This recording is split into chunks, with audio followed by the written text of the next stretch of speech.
Welcome to eco अभी। आज की इस वीडियो में हम लोग बात करने वाले हैं Keynes theory of money demand के बारे में। इससे पहले मैंने दो वीडियोस बनाई हैं जिसमें मैंने कैम्ब्रिज कैश बैलेंस अप्रोच और Fisher's quantity theory of money के बारे में बात करा। ये दोनों भी मनी डिमांड की थ्योरीज हैं। अब फिशर्स ट्रांजैक्शंस अप्रोच में बात हुई थी कि जो मनी डिमांड है वो एक तरीके से ट्रांजैक्शंस मोटिव के लिए हो रही है, और कैम्ब्रिज कैश बैलेंस अप्रोच में फोकस करा गया था ट्रांजैक्शंस मोटिव के साथ साथ प्रिकॉशनरी मोटिव भी, क्योंकि वहाँ पे उन्होंने वर्ड डाला था अनफोर्सिएबल सर्कमस्टांसेस के लिए हम लोग मनी डिमांड करते हैं। तो ये दो मोटिव्स तो देख सकते हैं हम कि कैम्ब्रिज थ्योरी में भी थे। ऑफिशियल थ्योरी में ट्रांजैक्शंस मोटिव था, लेकिन जब कीन्स की थ्योरी आई तो कीन्स ने एक और मोटिव जोड़ा, उसमें वो था स्पेकुलेटिव मोटिव। तो कीन्स ने इन मोटिव्स को साफ शब्दों में कहा पहली बार, और थ्योरीज में इतना क्लियर नहीं था, वहाँ पे इक्वेशंस दे दी गई थी। तो यहाँ पे कीन्स ने क्लियरली कहा तीन मोटिव के लिए पैसे की डिमांड होती है। पहला है ट्रांजैक्शन मोटिव, दूसरा है प्रिकॉशनरी मोटिव, तीसरा है स्पेकुलेटिव मोटिव। तो यहाँ पे इंपॉर्टेंट चीज़ ये है समझने वाली कि मनी डिमांड को जब हम बात करते हैं मनी डिमांड की, तो मनी डिमांड मतलब होता है मनी डिमांड टू होल्ड, मतलब हम कितना पैसा होल्ड करना चाहते हैं अपने पास, वो होता है मनी डिमांड। तो यहाँ पे आप देखेंगे ट्रांजैक्शंस मोटिव तो बहुत इजी है समझना। डे टू डे ट्रांजैक्शंस के लिए जो पैसा हम होल्ड करते हैं वो ट्रांजैक्शंस मोटिव के अंदर आता है। प्रिकॉशनरी मोटिव मतलब कि कोई अनफोर्सेबल सर्कमस्टेंसेस हो जाए, जैसे मान लो कोई एक्सीडेंट हो गया, कभी इमरजेंसी हो गई, तो उस वजह से हम लोग कुछ पैसा अपने पास रखते हैं कि कभी कोई इमरजेंसी हो गई तो वो पैसा वहाँ पे काम आएगा, वो प्रिकॉशनरी मोटिव हो गया। स्पेकुलेटिव मोटिव मतलब होता है कि स्पेकुलेट करने के मतलब प्रॉफिट कमाने के लिए जो पैसा हम रखते हैं, जो कुछ पैसा हमारे पास रखते हैं कि हम इसको कहीं इन्वेस्ट करेंगे, उससे प्रॉफिट होगा उस लिए। तो उसमें हम कीन्स ने एग्जांपल दिया था बॉन्ड्स का। ये दूसरे एसेट्स में भी अप्लाई हो सकता है। उन्होंने बात करी थी बॉन्ड्स की कि बॉन्ड्स की प्राइसेस कैसे फ्लक्चुएट होने वाली है फ्यूचर में, उस हिसाब से हम आज की डेट में हमारी मनी डिमांड चेंज करेंगे। हमारी एक्सपेक्टेशंस क्या है बेसिकली बॉन्ड प्राइसेस के बारे में। तो पहले तो बॉन्ड क्या होती है? Bond is a fixed income instrument that represents a loan made by an investor to a borrower. अब ये तो मैंने इन्वेस्टोपीडिया से डेफिनेशन बताई आपको, लेकिन इसका मतलब क्या होता है? बॉन्ड एक इंस्ट्रूमेंट है जिसमें एक बंदा है इन्वेस्टर जिसने लोन दिया है बोरोवर को, और उसमें सारी बॉन्ड में सारी टर्म्स एंड कंडीशंस क्लियरली बता होती हैं आपको कि कितने की बॉन्ड है। उसमें दो चीजें इंपॉर्टेंट है, एक है फेस वैल्यू। मान लो इस बॉन्ड की फेस वैल्यू है 1000 रुपये। फेस वैल्यू वो वैल्यू होती है जब बॉन्ड एक सर्टेन टाइम के बाद मैच्योर हो जाती है, तो इन्वेस्टर ने जो पैसा बोरोवर को दिया है वो उसको वापस मिल जाता है उस टाइम पीरियड के बाद। और दूसरी चीज है यहाँ पे कूपन रेट।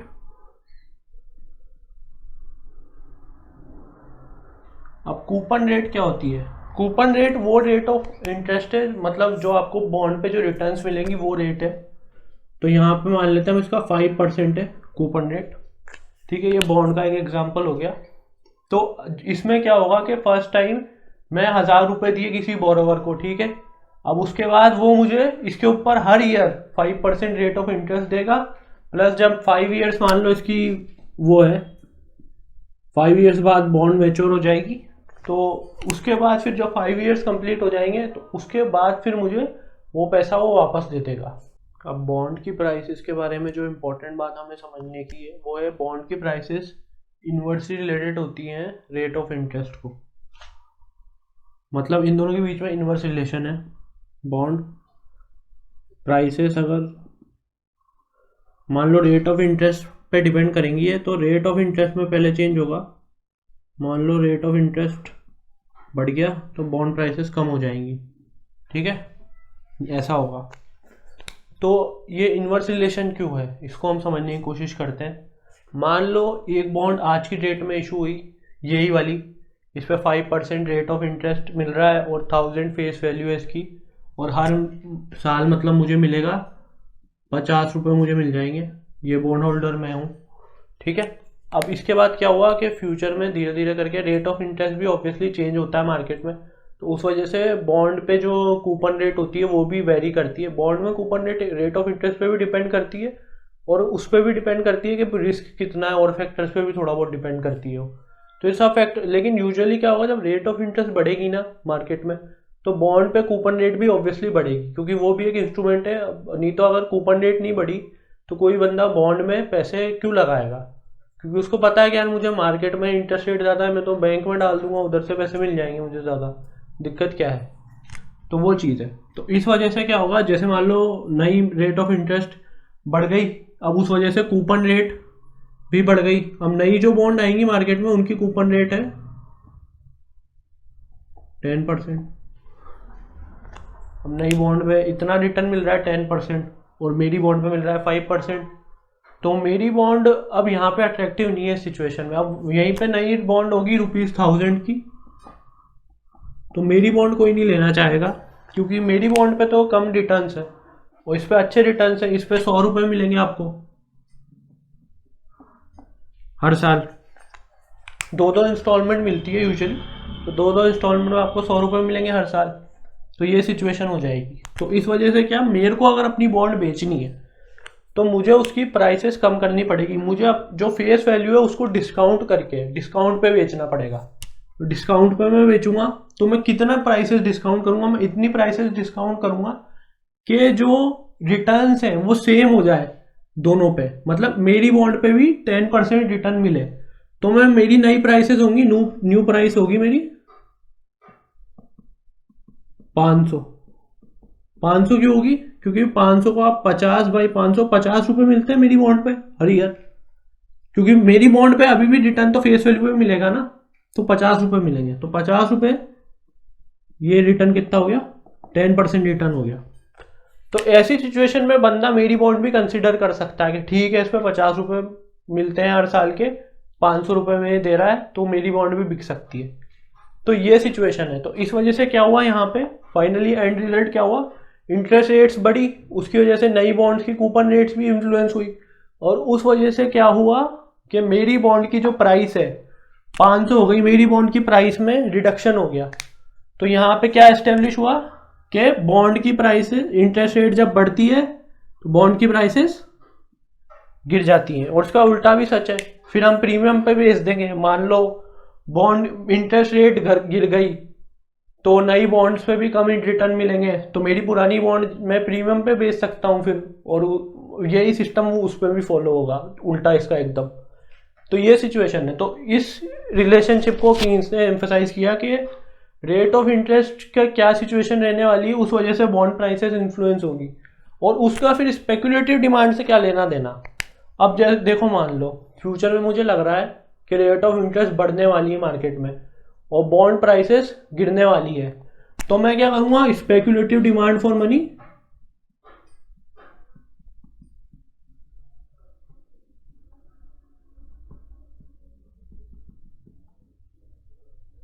ऐसी सिचुएशन में मैं स्पेकुलेटिव डिमांड फॉर मनी बढ़ा दूंगा। स्पेकुलेटिव डिमांड फॉर मनी बढ़ाने का रीजन ये है कि मुझे पता है रेट ऑफ इंटरेस्ट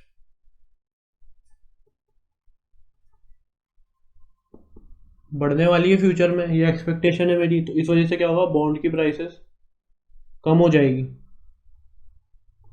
ठीक है, अभी जैसा हमने एक्सप्लेन करा। तो फिर इस सिचुएशन में मेरे को पता है कि मैं बॉन्ड में पैसा डाल रहा हूँ तो मेरा नुकसान हो रहा है, तो इस वजह से मैं सारी जो भी पैसा मेरा स्पेकुलेशन के लिए था वो सारा मैं बॉन्ड से निकाल लूँगा और अपने पास रख लूँगा। और इसका उल्टा भी होगा, अगर मान लो माना हुआ है कि रेट ऑफ इंटरेस्ट फ्यूचर में जाके कम होने वाली है, तो इस वजह से हम बॉन्ड प्राइसेस को एक्सपेक्ट करेंगे वो बढ़ जाएगी, तो हम आज की डेट में स्पेकुलेटिव डिमांड फॉर मनी कम कर देंगे और हम चाहेंगे कि हम ज़्यादा से ज़्यादा पैसा बॉन्ड्स में लगाएं, ताकि बॉन्ड्स की प्राइसेस फ्यूचर में बढ़ेगी तो हम उससे प्रॉफिट कमाएंगे। तो ये कीन्स ने एम्फसाइज किया था। अब यहाँ पे एक चीज़ और है कि मान लो फ्यूचर एक्सपेक्टेशंस को हम छोड़ देते हैं, अब करंट रेट ऑफ इंटरेस्ट से भी हमारे स्पेकुलेटिव डिमांड फॉर मनी का रिलेशन है। अगर मान लो करंट रेट ऑफ इंटरेस्ट ज़्यादा है, मान लो करंट रेट ऑफ इंटरेस्ट 15% है, आज तक शायद सुना नहीं होगा आपने कभी, ऐसा होता भी नहीं होगा शायद कभी, 15% रेट ऑफ इंटरेस्ट है करंट, बहुत ज़्यादा। तो ऐसी सिचुएशन में हम स्पेकुलेटिव डिमांड फॉर मनी को कम रखेंगे, क्योंकि हमें ये चीज़ पता है कि ज़्यादा रेट ऑफ इंटरेस्ट पे हम उस पैसे को कहीं इन्वेस्ट करेंगे तो हमें ज़्यादा रिटर्न्स मिलेंगे, तो इस वजह से हम speculative demand for money naturally कम होगी। मतलब ये करंट रेट ऑफ इंटरेस्ट है, this is current. Future expectations की बात नहीं कर रहे हैं, अभी हम करंट सिनेरियो की बात कर रहे हैं। तो और अगर करंट रेट ऑफ इंटरेस्ट कम है, मान लो 3% ही है, तो फिर हम स्पेकुलेटिव डिमांड फॉर मनी ज़्यादा होगी। ठीक है, ये सिचुएशन हो जाएगी। तो ऐसे सिस्टम चलेगा ये।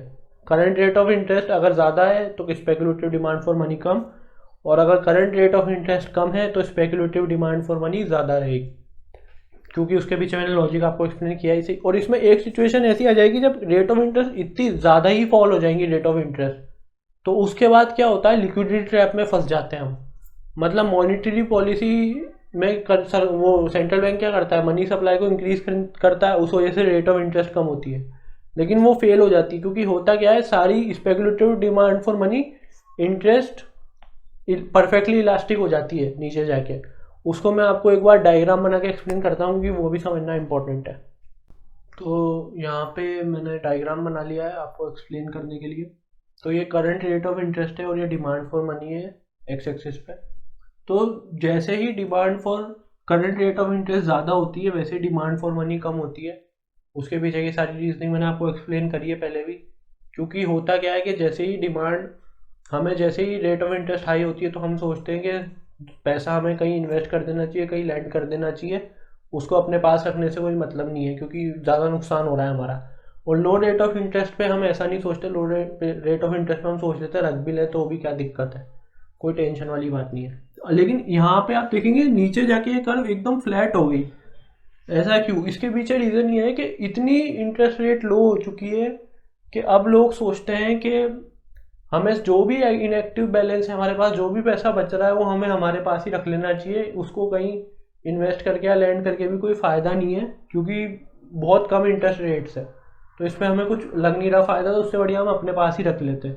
और इस पोजीशन को हम लिक्विडिटी ट्रैप कहते हैं, क्योंकि यहाँ पे लिक्विडिटी में फंस चुका है एक तरीके से।